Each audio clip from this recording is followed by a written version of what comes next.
तो एक बार फिर से स्वागत करते हैं आप सभी को आपका अपना YouTube channel teaching journey by S Krishna के साथ।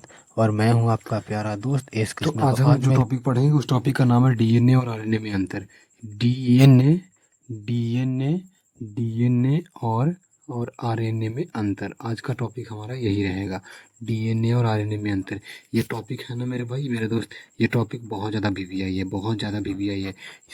इस सवाल को, इस डीएनए और आरएनए में इस अंतर को ना कई बार बोर्ड वाला पूछा है।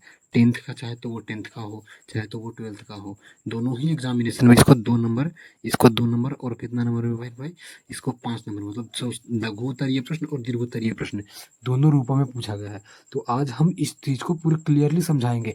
मैं जो समझाऊंगा ना मेरे भाई, वो आपको एकदम दिमाग में सेट हो जाएगा, एकदम दिमाग में फुल्ली। एक बात मान लो, आपके दिमाग में अभी सेट कर दूंगा। ये 5 नंबर आप यहीं पे बोर्ड पे आपको 5 नंबर आपका कंफर्म होने वाला है।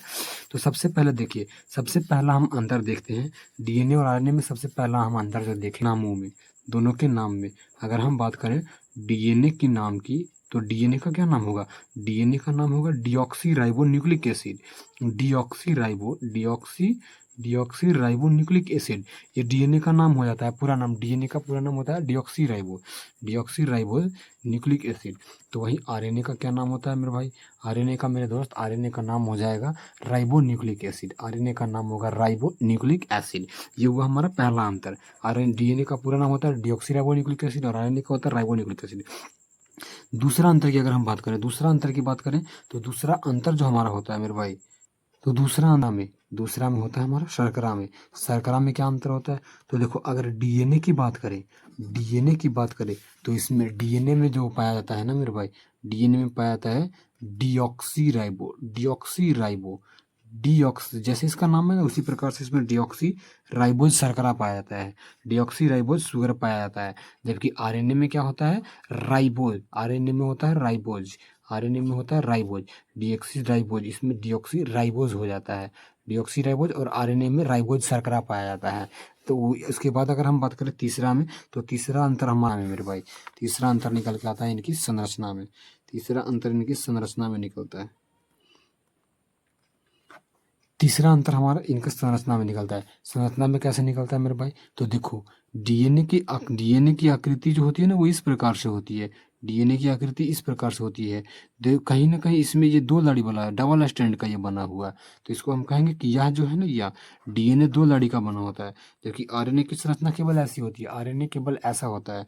ये डीएनए हो जाता है इस प्रकार से, और ये आपका आरएनए है। आरएनए की संरचना इस प्रकार से होती है। तो ये हमारा आरएनए की संरचना, तो ये सिंगल स्टैंड का है, 1 लड़ी वाला है। जबकि डीएनए आपका 2 लड़ी वाला है। अगर हम चौथा की बात करें, तो चौथा हमारा आता है इनमें पाए जाने वाले क्षारों में, डीएनए और आरएनए में पाए जाने वाले क्षारों में चौथा अंतर हमारा आता है। जैसे क्या होता है ना, कि डीएनए में एडेनिन पाया जाता है, गुआनिन पाया जाता है, साइटोसिन पाया जाता है और थाइमिन पाया जाता है। इसको हम बोलेंगे adenine, adenine adenine, guanine, cytosine, और ये थाइमिन है हमारा, ये हमारा थाइमिन है मेरे भाई। ज़्यादा लिखेंगे नहीं, ज़्यादा लिखेंगे तो टाइम वेस्ट होगा, वीडियो लॉन्ग, और मैं नहीं चाहूँगा कि आपका समय जो है वो ज़्यादा व्यर्थ हो। इसीलिए हम जल्दी लेके चलते हैं, थोड़ा स्पीड बोलते हैं कि थोड़ा जल्दी हो जाए। तो लेकिन इसमें क्या होता है, चलिए देखते हैं। तो डीएनए में हमारा ये 4 नाइट्रोजनी क्षार पाए जाते हैं। आरएनए में ना मेरे भाई, आरएनए में भी मेरे भाई 4 ही नाइट्रोजनी क्षार पाए जाते हैं। लेकिन उसमें क्या होता है ना, कि ये वाला जो एडिनिन है, ये एडिनिन आरएनए में नहीं होता है। एडिनिन की जगह पे इसमें आ जाता है यू का अर्थ होता है यूरेसिल। यू का अर्थ होता है मेरे भाई यूरेसिल इसमें पाया जाता है, यूरेसिल होता है। तो उसके बाद अगर हम देखें, बाकी ये तीनों होता है। और अगर हम लास्ट अंतिम अपना देखें, पांचवा देखेंगे, तो पांचवा अंतर हमारा निकल के आता है इनके कार्य में मेरे भाई। इनके कार्य में हमारा पांचवा अंतर आता है। जैसे हम क्या कहेंगे कि डीएनए जो है ना, डीएनए एक आनुवांशिक पदार्थ है। डीएनए एक कैसा पदार्थ है मेरे भाई? डीएनए एक आनुवांशिक पदार्थ है। डीएनए एक आनुवांशिक पदार्थ है। डीएनए एक आनुवांशिक पदार्थ है जो आनुवांशिकी का कार्य करता है। आनुवांशिकी का कार्य करने का अर्थ होता है, तात्पर्य है कि माता पिता का गुण लक्षण को होते हैं ना बाबू मेरे भाई, वो संतान में ट्रांसफर करने का कार्य करता है। तो जिसे हम कहते हैं आनुवांशिकी।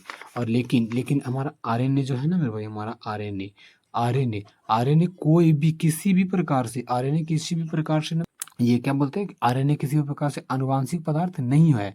आरएनए आनुवांशिक पदार्थ नहीं है, ये आनुवांशिकी का कार्य नहीं करता है। इसका कार्य होता है डीएनए की मदद से प्रोटीन का संश्लेषण करना। यही इसका कार्य होता है कि डीएनए की मदद से प्रोटीन का संश्लेषण करना, जबकि इसका कार्य होता है आनुवांशिकी का कार्य। तो चलिए हम देख लेते हैं, एक सीक्वेंस में देख लेते हैं सबको कि क्या क्या मैंने बताया मेरे भाई। तो हम देख लेंगे सीक्वेंस में अपना।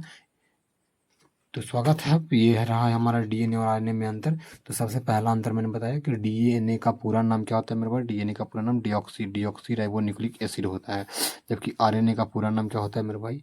आरएनए का पूरा नाम क्या होता है। आरएनए का पूरा नाम हमने बताया कि राइबोन्यूक्लिक एसिड होता है।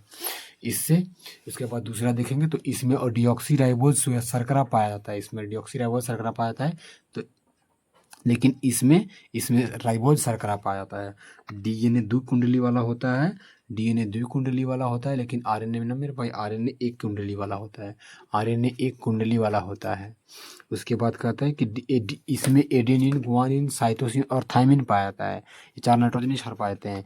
लेकिन उसमें क्या होता है ना मेरे भाई, उसमें क्या होता है, इसमें क्या हो जाता है कि डीएनए की जगह थाइमिन की जगह यूरेसिल आ जाता है। इसमें थाइमिन की जगह क्या आ जाता है बाबू मेरे, यूरेसिल हो जाता है। तो उसके बाद अगर देखें तो डीएनए एक आनुवांशिक पदार्थ है, लेकिन ये किसी भी रूप से आनुवांशिक पदार्थ नहीं है। ये किसी भी रूप से आनुवांशिक पदार्थ नहीं है मेरे भाई। बस इतना ही वीडियो था। आप उम्मीद करते हैं कि आपको अच्छी तरह से समझ में आया होगा। अगर आपको अच्छी तरह से समझ में आया तो आपको वीडियो को लाइक कर देना है, चैनल को सब्सक्राइब कर देना है। वीडियो को लाइक कर देना है, चैनल को सब्सक्राइब कर देना है मेरे भाई। पिछली वीडियो में अच्छा खासा व्यूज़ आया था, इस वीडियो में कम से कम मेरे भाई 100 व्यूज़ 100 व्यूज़ तो आने चाहिए मेरे भाई। इस वीडियो में 100 व्यूज़ करवा दोगे मेरे, मुझे पता है 100 व्यूज़ तो कम से कम आने ही चाहिए मेरे भाई। 100 व्यूज़ तो इस वीडियो में आने ही चाहिए, और कम से कम 50 लाइक तो आने ही चाहिए मेरे भाई। तो हम इसका टारगेट रखते हैं, आप करवा देंगे, मुझे पता है आप करवा देंगे। टारगेट रखते हैं इसका 50 लाइक का, तो आप 50 लाइक करवा देंगे मेरे भाई। बहुत बहुत शुक्रिया आपका। तो उसके लिए इतना, आज के लिए इतना ही। बाकी हम अगले वीडियो में मिलेंगे, जल्दी ही आपसे मिलेंगे अगले वीडियो में।